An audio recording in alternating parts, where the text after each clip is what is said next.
बिटिया, भक्त की पहचान जो रमा रहे, श्वास श्वास में जिसका इष्ट के प्रति दृढ़ भरोसा और दृढ़ स्मरण रहे, उसको कहते हैं भक्त।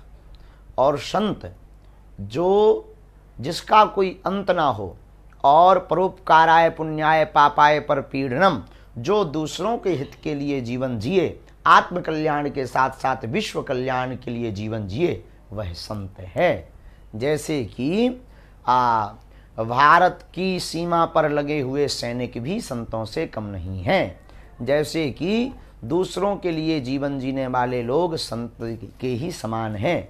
जैसे कि स्वार्थ को छोड़कर, निज हित को छोड़कर जगत हित के लिए जो कार्य कर रहे हैं, वह सभी संत हैं। यही संतों की पहचान है। और संतों के लक्षण भागवत में भी आए। तितिक्षुवः कारुणिकः सुहृदा सर्वदेहिनां अजात शत्रुवः शांतः साधवा साधुभूषणः। जो संत हैं वो करुणावान होते। तितिक्षुवा कारुणिका सुहृदा, जो संत होगा वो सबको अपना मानेगा, ना काहू से दोस्ती ना काहू से बैर। तो अजात शत्रुवः, उसका कोई शत्रु नहीं होगा। वो दूसरों की प्रशंसा देखकर, प्रसिद्धि देख करके कभी ईर्ष्या नहीं रखेगा, वो संत है। वो कभी भी किसी की निंदा नहीं करेगा, वो संत है। वो सत्य बोलने से कभी नहीं चूकेगा, वो संत है। जो भगवत मार्ग पर ले जाने के लिए सदा सदप्रेरणा सबको देगा, वो संत है।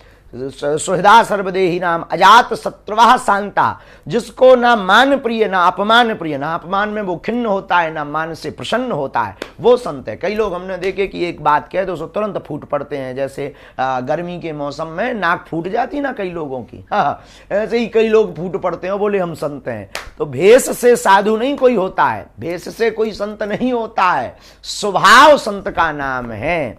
साधु का स्वभाव ही संतत्व है। साधु के लक्षण है उसका स्वभाव। शांत साधु भूषण, एकदम शांत, परम शांत है। किसी को भी वह क्षमा कर दे, किसी को भी वो गले लगा ले, कोई कुछ बोले तो उसे कोई फर्क ना पड़े। ऐसे लक्षण ही संतों के लक्षण हैं। इसके ठीक विपरीत कालनेमियों के लक्षण हैं।